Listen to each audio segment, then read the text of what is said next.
1098 ये एक ऐसा नंबर है जिस पे नेशनल लेवल पर बच्चों से संबंधित शिकायतें आती हैं, लेकिन इस समय इस नंबर पर सबसे ज़्यादा जो शिकायतें आ रही हैं वो बच्चों से संबंधित नहीं बल्कि राशन को लेकर आ रही हैं। हमारे साथ हैं डायरेक्टर चाइल्ड लाइन के कर्नल बेदी। कर्नल बेदी, जिस तरह से ये कॉल्स आ रही हैं, किस तरह की कॉल्स आपको आती हैं अमूमन?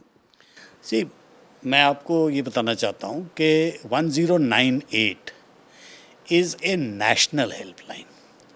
हिंदुस्तान में कहीं से भी कोई भी 1098 पे रिंग करेगा तो वो एक कॉल सेंटर में कॉल जाती है।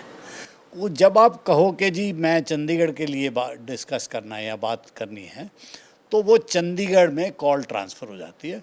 यहाँ पे हमारी एक टीम बैठी होती है, टीम के पास कॉल आती है और वो जो कॉल है वो कॉल सेंटर में भी रिकॉर्ड होती है और हमारे पास भी आती है।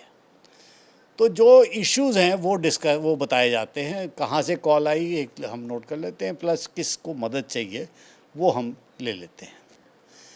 अभी तक कॉलें तो आती रहती थी।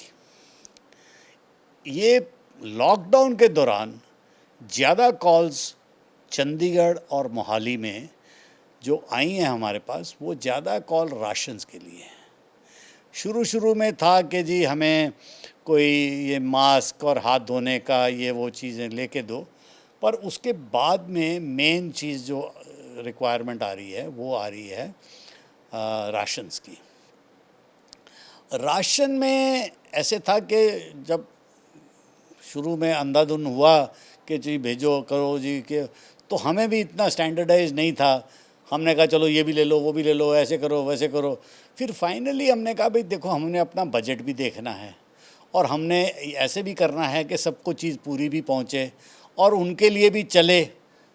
तो हमने अब स्टैंडर्डाइज कर लिया हुआ है कि भाई आटा, चावल, दाल, ऑयल, नमक और थोड़ा मसाला, ये चीज़ें हम देते हैं। हमारा मैंडेट चाइल्ड लाइन का बच्चों के लिए है, तो हम जो सामान है वो बच्चों के लिए ही दे सकते हैं। लेकिन बच्चे डायरेक्टली तो नहीं लेंगे, तो दे तो हम उनके पेरेंट्स को ही रहे हैं, लेकिन जो कॉल है वो हमारे प्रोसीजर के मुताबिक बच्चे के नाम पे रिकॉर्ड होती है। सर, पहले कभी ताज्जुब हुआ था जिस तरह से ये कॉल्स आनी शुरू हुई थी, ताज्जुब हुआ था कि राशन के लिए कॉल क्यों आ रही है बच्चों की हेल्पलाइन पे? देखिए, बच्चों के लिए सब किस्म की मदद जो है वो ministry of women and child ने ज़ुम्मा लिया हुआ है।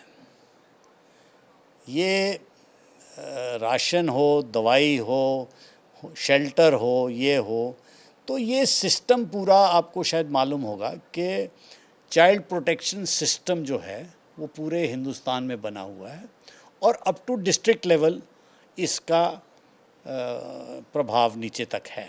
अब तक की बात करें सर, 3 महीने आप कह रहे हो, 3 महीने मार्च से जब से लॉकडाउन लगा है कॉल्स आ रही हैं कंटिन्यू, अब तक कितनी कॉल्स आ चुकी हैं? तकरीबन तकरीबन बच्चों की फैमिलीज़ को, तकरीबन 700 फैमिलीज़ को हमने चाइल्ड लाइन से मदद की है।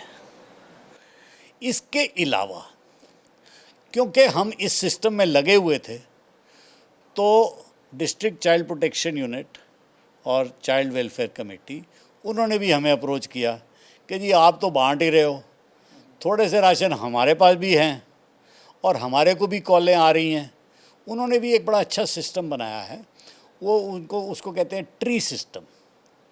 उन्होंने क्या किया है कि भाई एक बंदे को बोला, उसने 2 बंदों को बोला, फिर 2 बंदों ने 4 बंदों को बोला, फिर 6 बंदों को बोला, तो जिसको मदद चाहिए वो किसी एक कॉमन नंबर पे फ़ोन कर देते हैं। तो उनके भी नेचुरली कॉल्स तो उन्हीं गरीब इलाकों से आती हैं, मौली जगरा ले लो, मलोया ले लो, दनास ले लो, ऐसे इलाकों से ही आएंगी कॉल्स, बिकॉज़ बाकी शहर में तो कोई इतने नीडी लोग नहीं हैं। बट बाय एंड लार्ज जो कॉल्स आ रही हैं वो इन्हीं इलाकों से आ रही हैं। कुछ देर 26 सेक्टर में बापू धाम कॉलोनी से भी आई थी, हमने 1-2 बारी किया, फिर उसके बाद में मैंने कहा भाई मैं नहीं कर सकता, because I can not put my people under tension, this risk. दूसरी चीज़ ये थी कि जब शुरू हुआ था ये, तो हमारे ministry of women and child से सेक्रेटरी सोशल वेलफेयर को मैसेज आया था, चिट्ठी आई थी कि भाई चाइल्ड लाइन का ये जो मैंडेट है, ये लॉकडाउन हो या जो भी हो, ये चलते रहेगा, ये बंद नहीं होगा। तो शुरू में नेचुरली एडमिनिस्ट्रेशन को भी, हमारे को भी थोड़ा थोड़ा वो था। हमने भी बोला कि जी हमें 2-4 पास दे दो ताकि हम काम कर सकें। उन्होंने भी बोला जी 2-4 ले लो। जब ये पूरी चिट्ठी आई तो हमने उनको बोला भाई देखो ये, उन्होंने कहा ये सारा काम तुम्हारा है। मैंने कहा जी देखो काम है या नहीं है, जो मेरे को 3 पास दोगे या 4 पास दोगे तो मैं नहीं कर सकता। तो इमीडिएटली मेरे को मेल आई डीसी ऑफिस से कि ये सब पास वास तुम्हारे को ज़रूरत नहीं है, आपका स्टाफ जो है यूनिफॉर्म में होगा। यूनिफॉर्म हमारी एक जैकेट है 10/9/8 की हरे रंग की जैकेट है और उनका आइडेंटिटी कार्ड है। उसके साथ 24 घंटे मोहाली चंडीगढ़ में उनको कोई प्रॉब्लम नहीं हुई जाने आने में। सर ऑन एन एवरेज की हम बात करें पर डे के अकॉर्डिंग कितनी कॉल्स आती हैं? और अब जिस तरह से स्मूथ हैंडलिंग की आप बात कर रहे हैं तो बच्चों के कॉल्स भी आते हैं थैंक यू के? जी देखो ऐसे था कि चंडीगढ़ में फॉर इंस्टेंस हमारे को साल में 500-600 कॉल एवरेज आती थी। अब इस लॉकडाउन के दौरान तकरीबन 700 प्लस राशन तो मैंने फैमिलीज़ को दे दिए हैं। सो आप सोचो कि भाई कितनी कॉलें आई होंगी कि भाई 3-3 बच्चों के नाम जो थे उनकी जगह में मैंने एक को ही दिया। उसी 3 बच्चों से कॉल आई या 3 बच्चों के, तो the call would have been multiplied, but मैंने तकरीबन 700 लोगों को ये दिया है। प्लस जैसे मैंने कहा था कि CWC एंड DCPO एंड इनकी मदद में हमने तकरीबन 370 कॉल्स आंसर किए हैं।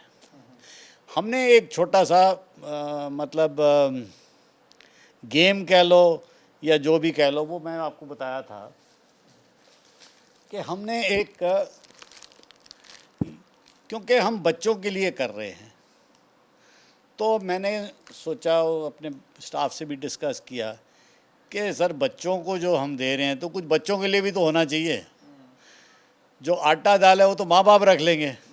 तो हमने ये एक टॉफ़ी का पैकेट 35 टॉफ़ीज़ मिक्स करके ये बनवाया। कर्नल रविंदर सिंह बेदी हैं, चाइल्ड लाइन के डायरेक्टर हैं। चंडीगढ़ और मोहाली के जिस तरह से लॉकडाउन में लाखों परिवारों की रोज़गार गया है, राशन की समस्या है, मास्क हैं, सैनिटाइज़र हैं, काफ़ी ये अपने स्तर पर सराहनीय काम कर रहे हैं और लोगों की लगातार इन्हें कॉल आ रही हैं। इस पर हम इनको शुभकामनाएं देते हैं और कि ये आगे से इसी तरह लोगों की हेल्प आगे भी करते रहें। कैमरामैन रिंकू मेहरा के साथ भगवत सिंह, पंजाब केसरी टीवी, चंडीगढ़।